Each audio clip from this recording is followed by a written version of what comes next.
Thank you, Father, mighty God and Father. You will deal with our insufficiencies, oh God. You will deal, Father, with our weaknesses, oh God. In the mighty precious name of Jesus, for we have come to behold thy throne, we have come to behold thy awesomeness. In the mighty precious name of Jesus, let us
approach the throne of grace with boldness.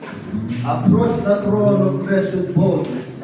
And as you do so, you will obtain mercy and you will find grace.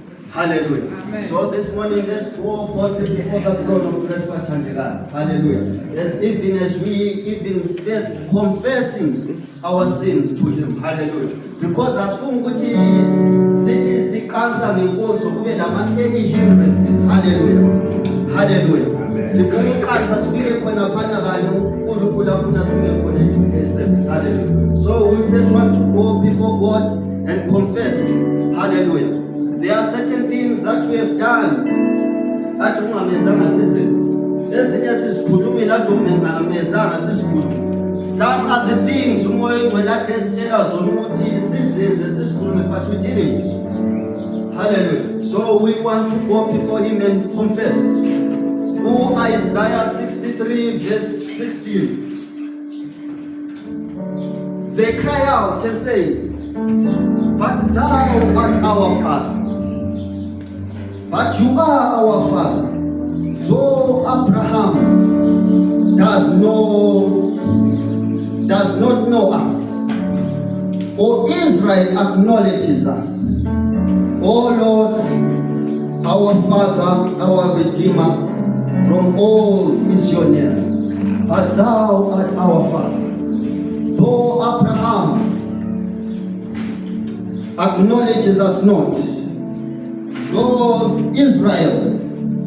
Abraham does not know us, or Israel acknowledges us not, but thou art our Father.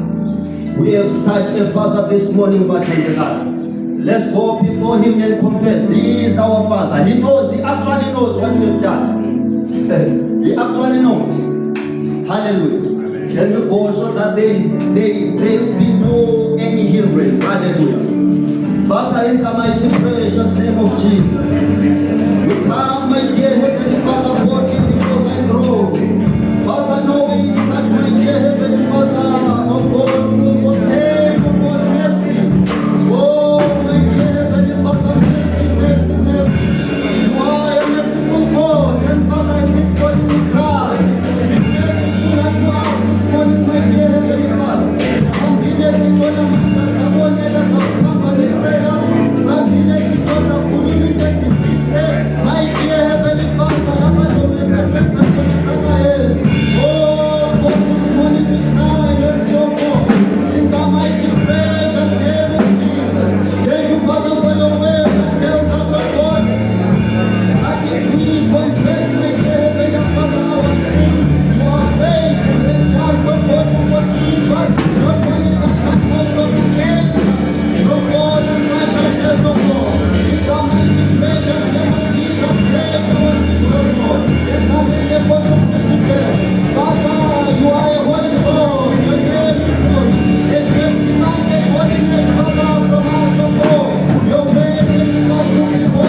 And so, we are in a new season. We are in a new season. We are in the times of the end time revival. If you have been saying or praying or crying for the revival, but we are in the end time revival. We are in the end time revival. So may it be our prayer that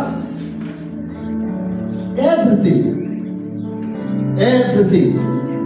that is contained in this season not pass you. Hallelujah. May the Holy Spirit help us. May the Holy Spirit help you to unpack each and everything that is contained in this season. Hallelujah. Hallelujah.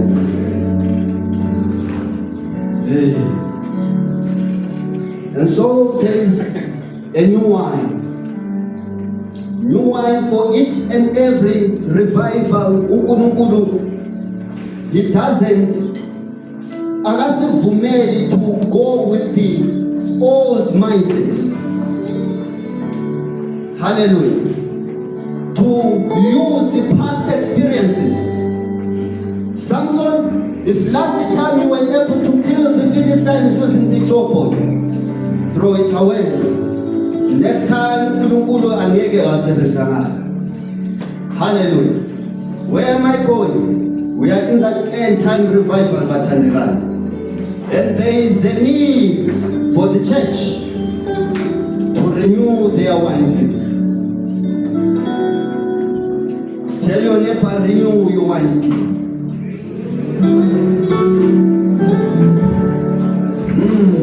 For the new wine to be poured in. Jesus begins to say this to the disciples. He says, the new wine I tell you in the old wineskins. Why?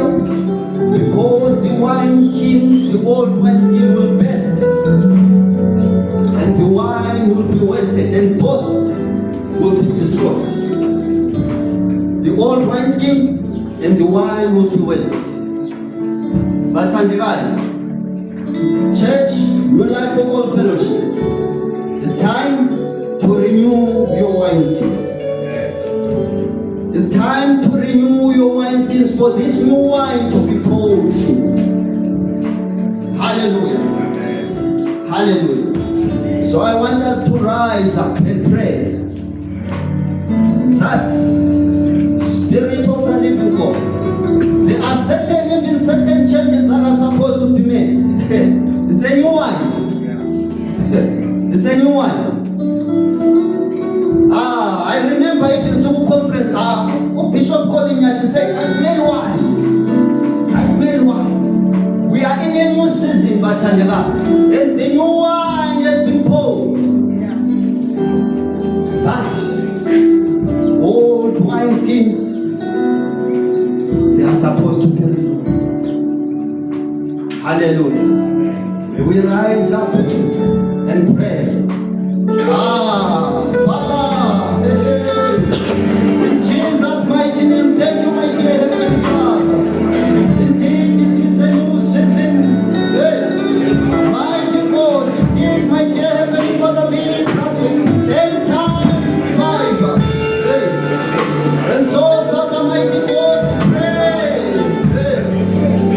Father, oh God, that you renew, my dear Heavenly Father, our wineskins, my dear Heavenly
to that, remember uNkulunkulu wouldn't want to waste his resources. When he sees what he is still using the old wineskin, he won't pour that wine. Hallelujah. Because he knows that the wine will be best. And the wine will be wasted. So it is our prayer for us as the church, for us as individuals, even for our leaders, hallelujah, that we renew our wineskins to contain this new wine. Hallelujah. Hallelujah. Things will be done differently. God is a God who moves. Hallelujah. Evangelism, may I say this? Even there are times in evangelism whereby when we are led by the Spirit, at times we must have to go through Samaria. Hallelujah. At times you will have to cross and say, let us go to the other side. Hallelujah. When you go through Samaria and you meet a certain person, hallelujah. At times you will have to cross to the other side and deal with the legions. Hallelujah. May the Lord help us. May the Holy Spirit help us in this season, in this end time revival. Hallelujah. At times maybe you will be like Philip. Hallelujah. Still doing evangelism. Hallelujah. May the Holy Spirit help us.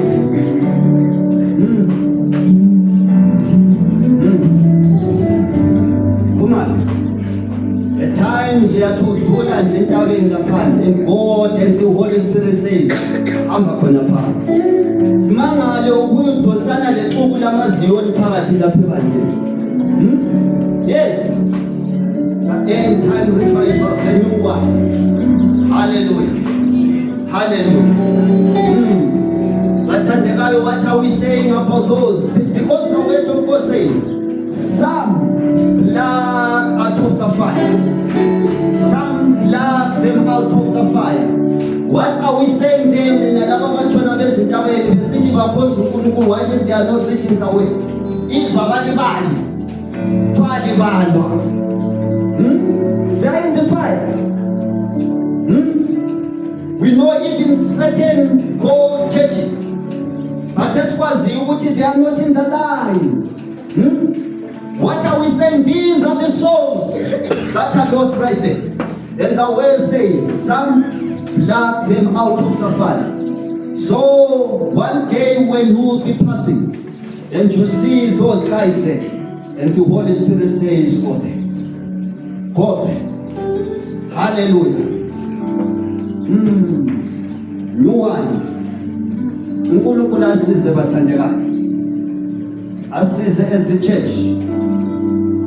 Hallelujah.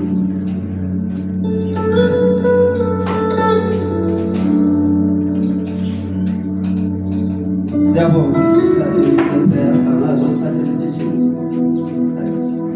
Sangena isikhathi teaching right now. Hallelujah.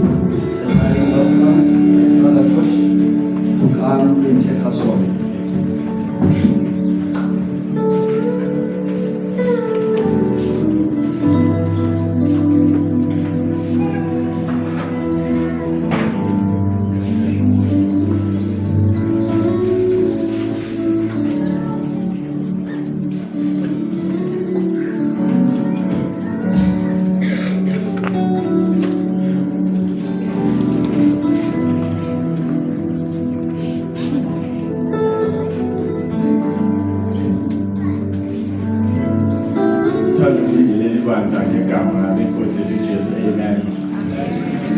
It's good to be in the house of the Lord this day. Amen.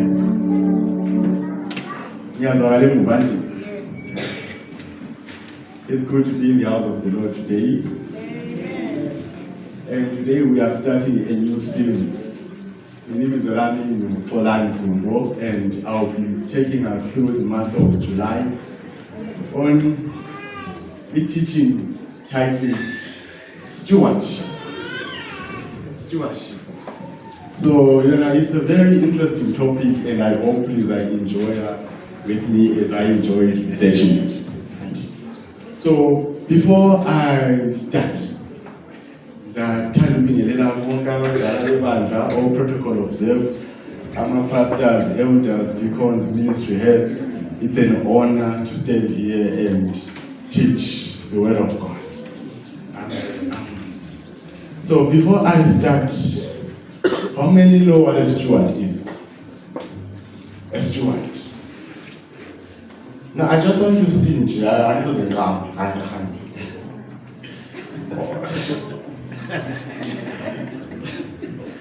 and how many have heard the word steward, HH?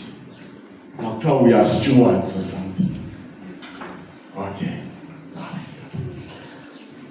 So, my definition of a steward is someone who has been entrusted with the care of someone else's property. That is the definition of a steward. So if someone in South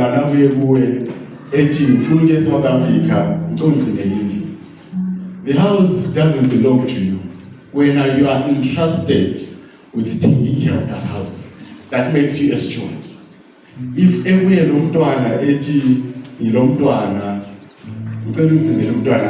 you are now entrusted with the care of that child, that makes you a steward. In the book of Genesis, we meet a man named Abraham. Abraham had a steward named Eliezer. So when Abraham is not there, Eliezer is in charge of everything. He's in charge of the household management, he's in charge of the livestock.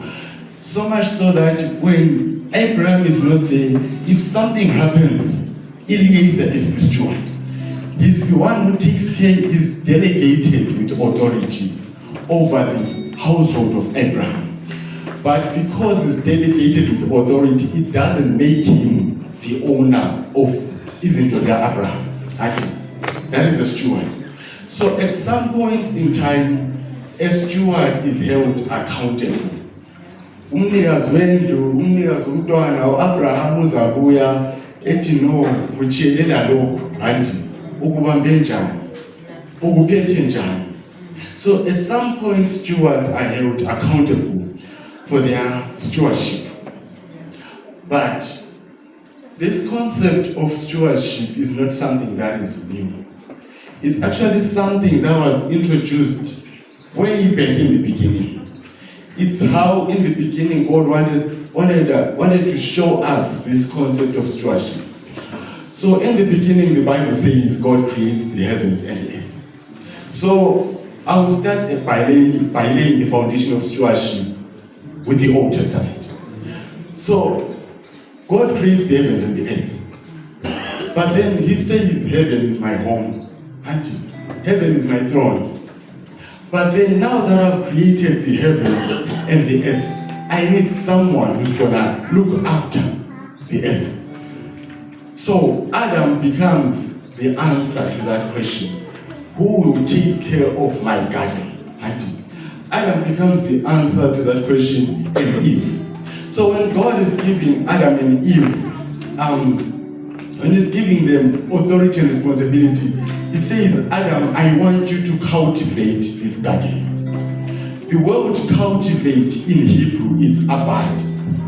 Abad means I want you to work this garden. I want you to work the things that have been entrusted to you. And while you are working it, I want you to use them to serve. I want you to work this garden and serve me, then serve other people. So the word abad means to work the garden and I want you to serve. Work the garden and use what I've entrusted to you to serve me and to serve other people. You also give him a second responsibility, says keep it. The word keep it in Hebrew is shama. Shama means watch over this garden, take care of this garden, preserve this garden, guard this garden. What I have entrusted to you, you not only work it and serve it, but I want you to protect it.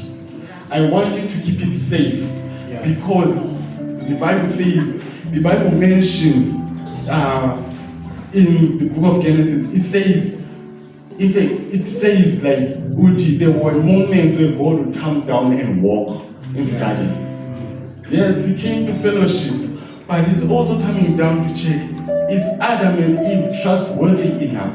Are they working? Are they serving? Are they doing what I entrusted them to do with this garden? In Genesis 2, verse 19 and 20, the Bible says it says God brings inyamazana to Adam and says, please name these animals. It's actually something God could have done. But he wants to see if Adam is this man that I entrusted thinking like me. Is he stewarding? Is he protecting? Is he working in alignment with what I told him? Because a steward must be found trustworthy and must be found faithful. Right? So, even though God delegated the authority to Adam and Eve to take care of this garden, God still retains the ownership of the garden.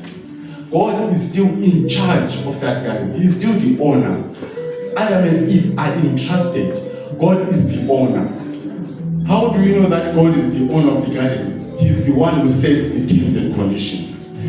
He says, Adam, this is the garden, but you cannot eat of that tree. Why? Because he says so. I am the owner. But then Adam and Eve along the way, they failed. And then they were held accountable for the stewardship of the garden. They were held accountable over what they owned because they broke the rules of the owner of the garden.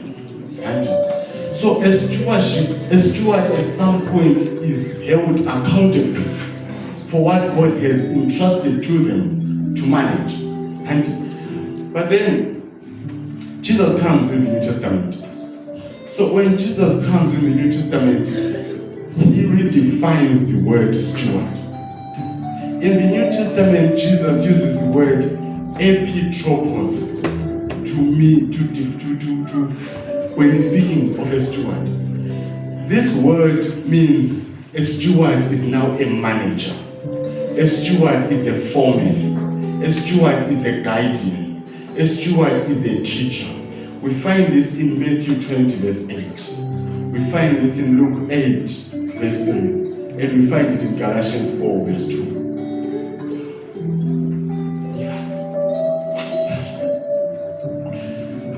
So when Jesus comes, he says a manager is a steward. He doesn't directly say steward, but he uses different terms. He says a manager is a steward. A foreman is a steward. A caretaker is a steward. A guardian, a tutor, they are stewards. Which is now why Paul, so by doing so, that means that all believers, everyone who believes in Christ, everyone who accepted Christ, is now called to be a steward. When Paul writes in the book of 1 Corinthians 4, verse 1 and 2, he says, now let a man regard us, believers. He says, let a man regard everyone who is called a believer. He says, regard us as the servants of Christ and stewards of the mysteries of God. And what is he saying? In the book of 2 Corinthians 9, verse 16 to 19, Paul is telling the church at Corinth about his road to Damascus. He is saying, on my way to Damascus, I met Jesus. I will not read out just some of it. On my way to Damascus, I met Jesus. So Paul, on his way to Damascus, received a gift of revelation. He saw Jesus, he received the Holy Spirit, he received the gospel. But when he's telling them, he's saying, on my way to Damascus, God gave me something. But that's something I cannot keep it in. Because the moment it now became a necessity for me to use what God has given me in order to build the kingdom. So what Paul is saying is, if he says, if I do not use the gifts God gave me, then the people out there will suffer. It's more like the Great Commission. Everyone here was in this, right? Everyone here has been given the word. Everyone here is Jesus. So, it is not upon us to take what God has given us, but it is upon us to take what God has given us and steward it out there. Because if we do not take the gospel that God gave us out there, then many unbelievers are going to suffer. So in other words, what Paul is saying is, the lives of the unbelievers are actually in our hands, because we are the ones who are entrusted to steward the gospel that God has given us. And we are the ones who are entrusted. We are all called to be stewards. Then in verse 2 says, those who are entrusted with something valuable must show that they are worthy of that trust. So when Paul is given the gospel and the Holy Spirit, he's given something that all of us here have. But it's the way he stewarded the gospel. Because when he says those who are trusted with something valuable, he's saying what God has given you. The way he stewarded the gospel, it enabled God to trust him with more revelations, more mysteries, more miracles, more power, because of the simple thing of being obedient, faithful, and the way he stewards the gospel. And so those who are trusted with something valuable must show that they are worthy of that trust. So when the Bible says, I think it's Matthew 25, it says when God is giving you something, he gives you according to your ability. And he gives you according to your ability. So when you are praying to God, God give me 1 million. Then God gives you 500. It's not that uNkulunkulu kafuna 1 million. He's giving something according to your ability. But the way you steward what God gave you, it allows you to expand that ability and God to add more. That is stewardship. And that is stewardship. When Abraham is given Isaac, he is promised to be a father of many nations. But his promise to be a father of many nations is dependent on what God is going to say, go and sacrifice your son. When God is saying, go and sacrifice your son, he is saying, the son that I gave you is not yours. I only entrusted it to you. But then Abraham then understands it and sacrifices Isaac. And because he did that, he received a promise from a seed to a nation. That is stewardship. Those who are trusted with something valuable must prove that they are worthy of that trust. When Peter writes in the book of 1 Peter 4 verse 10, he says every believer has received a gift from God. Now use that gift, employ it in serving one another as good stewards.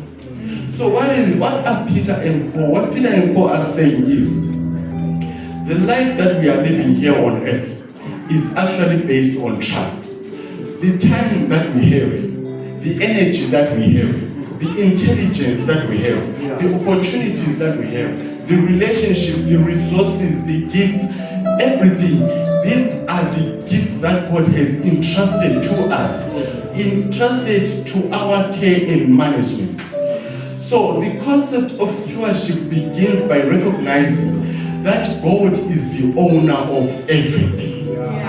God owns everything on earth. The Bible says the world and everything in it belongs to God. And the earth and everyone who lives in it belong to God. So in other words, God gives us everything, but he's entrusting to us that we are going to use whatever he gave us for his kingdom, to serve and to work.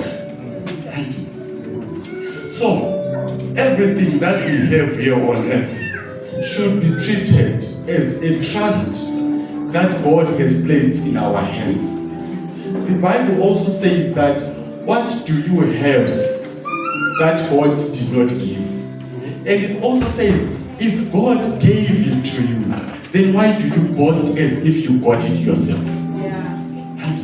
So because we are living in a culture that says if it does not belong to you, why do you bother taking care of it? Ma umntwana engaso wakho, why ugcina kuhle so? Ma indlu ingaso yakho, why umele uyigcine kuhle? But as Christians, we are called to live by a different and a higher standard. If God owns it, I must do my best to take care of it. That is stewardship. That is stewardship. There is a parable in the book of Luke 16, verse 1 to 13. It is the parable of the unfaithful steward. So this steward is working for a master. He's taking care of the households of the master and the businesses. But then what God is ujonja. So when a class ujonja, the master notices what my empocha, the steward says, hi, kulabantu abakoloda uboss. So mana ngiba half this kwelede, bebhadale half. If I do that, these people, they are gonna owe me favors. So in other words, he says they are bazaling from this point up to death. Yeah, he's saying abantu laba bazaling from this up to death. But the life of a believer is from here to heaven. Earth is a journey. Someone said earth is a vacation, it's a hotel. No matter how long you stay in a hotel, you will have to go back home. So the life of a steward is like that. God entrusts you with something to use and steward on earth. And when the time comes, He will hold you accountable for what He entrusted to you. So the life of a steward must be lived preparing for what is to come. Because the life of a steward, the life of a believer is not between now and death, it's between now and heaven. When we read in the book of Matthew 25, there is a story of the talents, a parable of the talents. It says a businessman left to a far away land, and when he did so, he left talents to 3 stewards. To one he gave 5, to the other he gave 2, to the other he gave 1. Then the Bible also says he gave them according to their ability.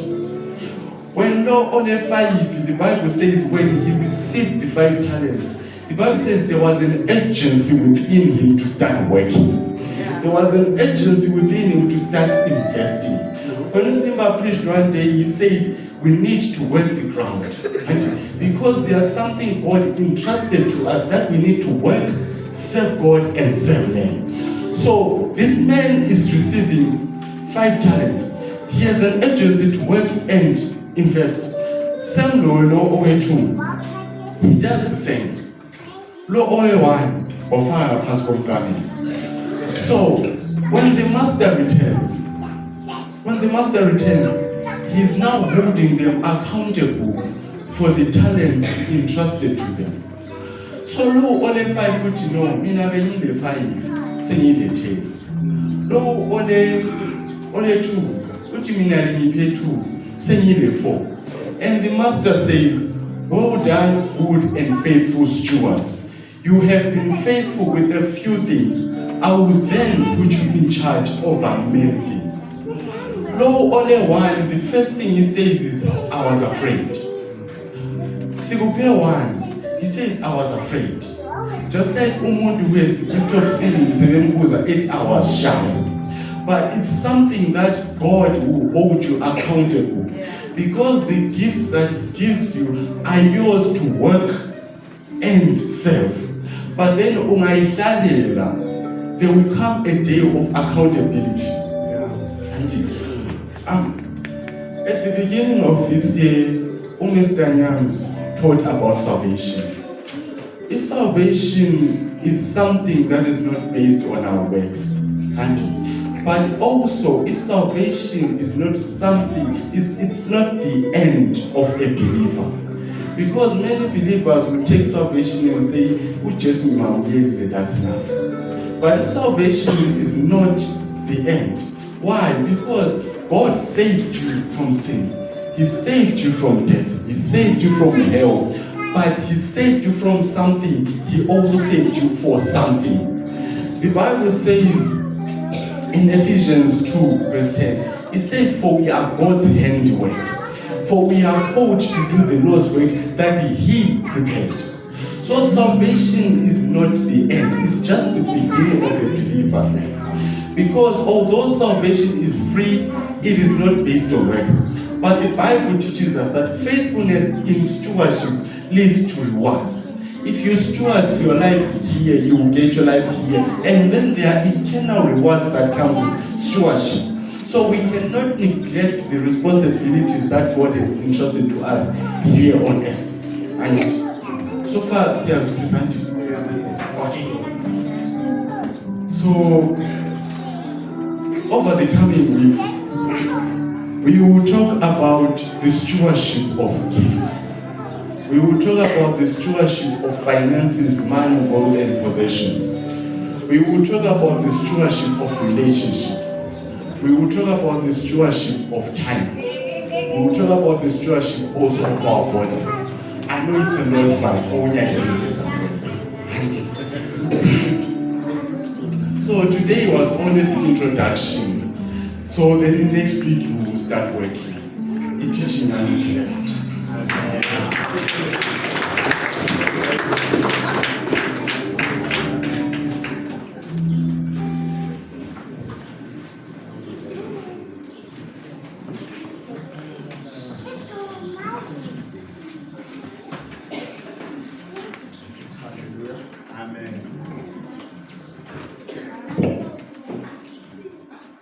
Yeah.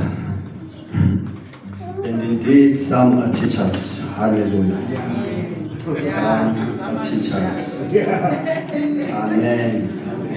So I was talking to Mr. Kumalo there. I wonder this few parties that thank God that it is in this process whereby they begin to identify certain gifts in the house. Hallelujah. So that everyone gets in line. Hallelujah. As we even continue praying for the manifestation of the gifts in the house. Hallelujah. Amen. Thank you, my brother Josh. May God continue using you mightily. Amen. Ngithanda ukubingelela abathandekayo ngegama lenkosi uKristu Jesu. Hallelujah. Ome phambi kwenu nguSimba Ncube. Hallelujah. God loving young men. Hallelujah. Prayerful. Amen. So I just want you to just stand and greet your neighbor and just welcome them to today's service. Amen. Hallelujah.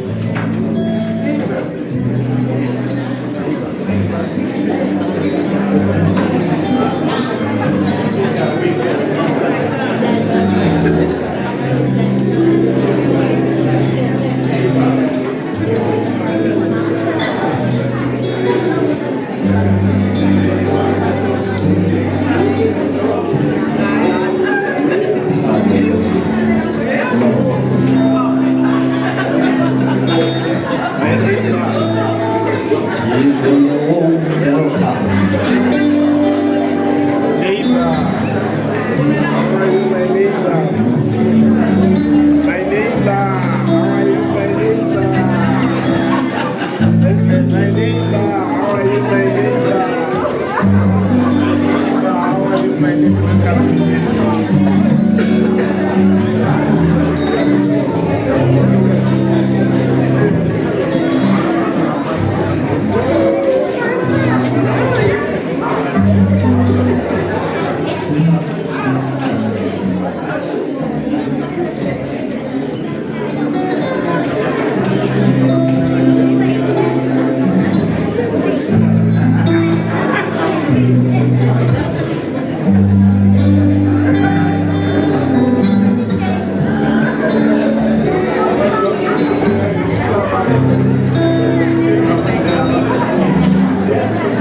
I believe you just given your neighbor a warm welcome. Hallelujah.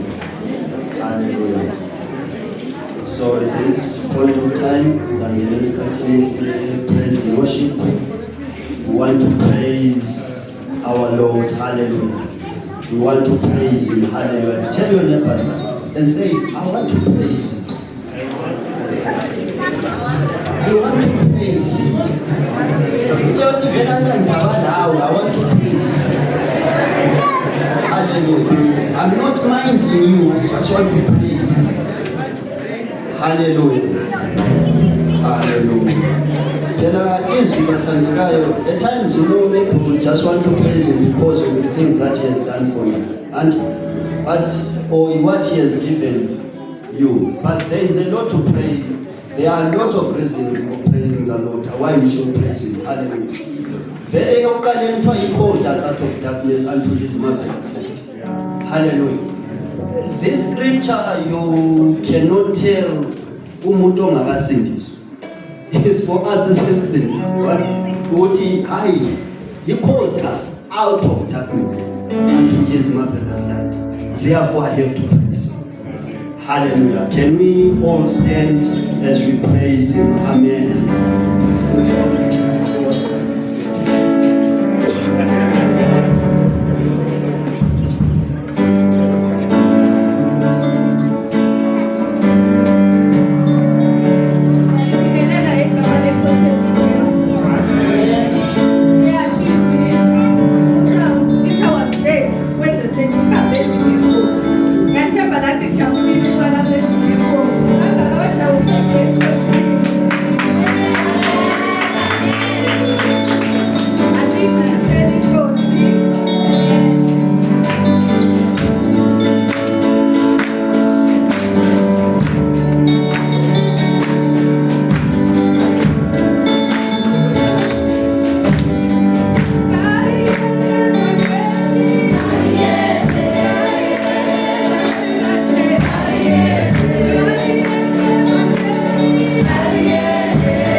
injini bisiyaphika.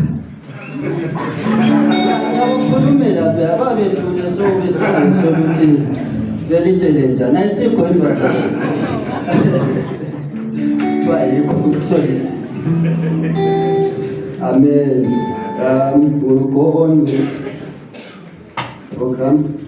This time, sacela ama-ushers eze phambili with the baskets. We want to come and give in the house of the Lord. Hallelujah.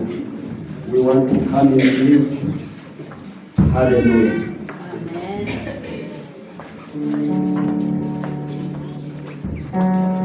Tell your neighbor that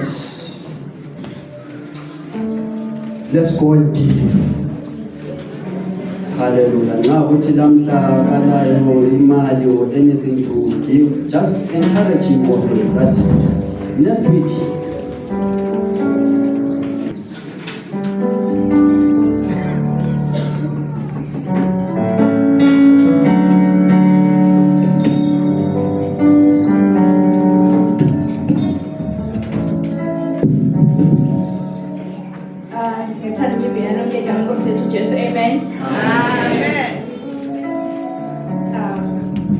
As you all know, offering time is not about money.